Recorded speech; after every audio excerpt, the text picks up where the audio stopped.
Supreme court ने शनिवार देर रात दिल्ली हाई कोर्ट के वर्तमान जज जस्टिस यशवंत वर्मा के आधिकारिक आवास पर बेहिसाब नकदी मिलने के आरोपों से संबंधित रिपोर्ट, फोटो और वीडियो अपलोड किए।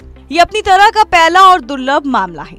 सुप्रीम कोर्ट की वेबसाइट पर उपलब्ध सामग्री में आंतरिक जांच के निष्कर्ष और आरोपों से इनकार करते हुए जस्टिस वर्मा ने कार्रवाई का खुलासा किया। इससे पहले दिल्ली पुलिस कमिश्नर संजय अरोड़ा ने सीजेआई संजीव खन्ना और दिल्ली हाई कोर्ट के चीफ जस्टिस डीके उपाध्याय के साथ एक वीडियो साझा किया था। इसमें 14 मार्च को जस्टिस यशवंत वर्मा के घर पर जली हुई नकदी का कथित तौर पर खुलासा किया गया था। अब ऐसा लगता है कि दिल्ली हाई कोर्ट के मौजूदा जज के खिलाफ गहन जांच के लिए मामला तय हो गया है। इससे पहले जस्टिस वर्मा ने तस्वीर वाले सबूतों के बावजूद खुद को निर्दोष बताया था। साथ ही उन्होंने ये भी कहा कि उन पर आरोप लगाया जा रहा है। सीजेआई खन्ना ने शुक्रवार को दिल्ली हाई कोर्ट के चीफ जस्टिस से 3 सवालों पर जस्टिस वर्मा से जवाब मांगने को कहा।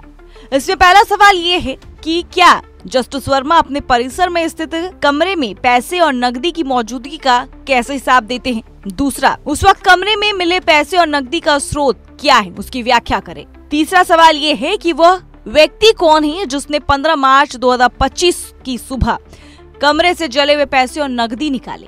सीजीआई को भेजी गई अपनी रिपोर्ट में सीजेआई उपाध्याय ने कहा कि दिल्ली पुलिस प्रमुख अरोड़ा ने 14 मार्च की रात को जस्टिस वर्मा के आवास में कथित आग की घटना और नकदी मिलने का वीडियो साझा किया था। उन्होंने कहा कि वीडियो दिखाए जाने और पैसे के स्रोत और उनके आधिकारिक बंगले में इसकी मौजूदगी के बारे में पूछे जाने पर जस्टिस वर्मा ने अपने खिलाफ साजिश की कुछ आशंका जताई। दिल्ली के सीजीआई ने ये कहते हुए निष्कर्ष निकाला कि मेरी पहली नजर में राय है कि पूरे मामले की गहन जांच की जरूरत है। सीजीआई ने दिल्ली हाई कोर्ट के चीफ जस्टिस से हाई कोर्ट रजिस्ट्री के अधिकारी कर्मचारियों, निजी सुरक्षा अधिकारियों और पिछले 6 महीने के दौरान न्यायमूर्ति वर्मा के आवास पर तैनात सुरक्षा गार्डों का विवरण पता लगाने के लिए भी कहा था। पिछले 6 महीने के लिए जस्टिस यशवंत वर्मा के आधिकारिक या अन्य मोबाइल फोन नंबरों पर कॉल रिकॉर्ड डिटेल उपलब्ध कराने के लिए मोबाइल सेवा पर भी बातचीत की गई है, उसकी भी डिटेल्स मांगी गई है। सीजीआई ने जस्टिस उपाध्याय से जस्टिस वर्मा को अपने मोबाइल फोन को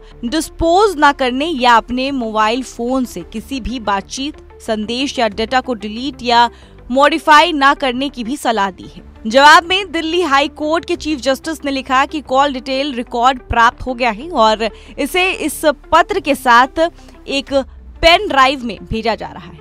आईपीडीआर के संबंध में जैसे ही ये दिल्ली के police commissioner mobile service provider से प्राप्त होगा, आपको तुरंत उपलब्ध करा दिया जाएगा। खुद को निर्दोष बताते हुए जस्टिस वर्मा ने लिखा, मैं स्पष्ट रूप से कहता हूँ कि मेरे या मेरे परिवार के किसी भी सदस्य द्वारा उस स्टोर रूम में कभी भी कोई नकदी नहीं रखी गई थी और इस बात की कड़ी निंदा करता हूँ कि कथित नकदी हमारी थी।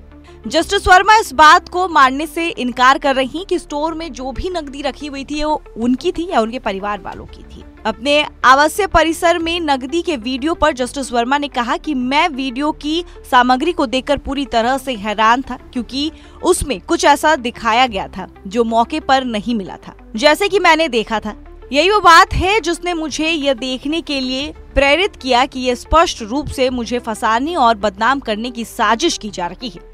ये मेरे विश्वास को भी पुष्ट करता है कि पूरी घटनाओं के एक क्रम का हिस्सा है जो हाल में ही हुई है, जिसमें दिसंबर 2024 में सोशल मीडिया पर प्रसारित निराधार आरोप भी शामिल है। उन्होंने आगे कहा कि जो बात मुझे हैरान करती है वो कथित रूप से जले हुए नोटों की किसी भी बोरी का पूरी तरह से अभाव है जिसे अभी बरामद या जब्त किया गया हुआ है। उन्होंने कहा कि हम स्पष्ट रूप से दावा करते हैं कि ना तो मेरी बेटी, ना ही पीएस और ना ही घरेलू कर्मचारियों को जले हुए नोटों की तथा कथित बोरियां दिखाई गई है।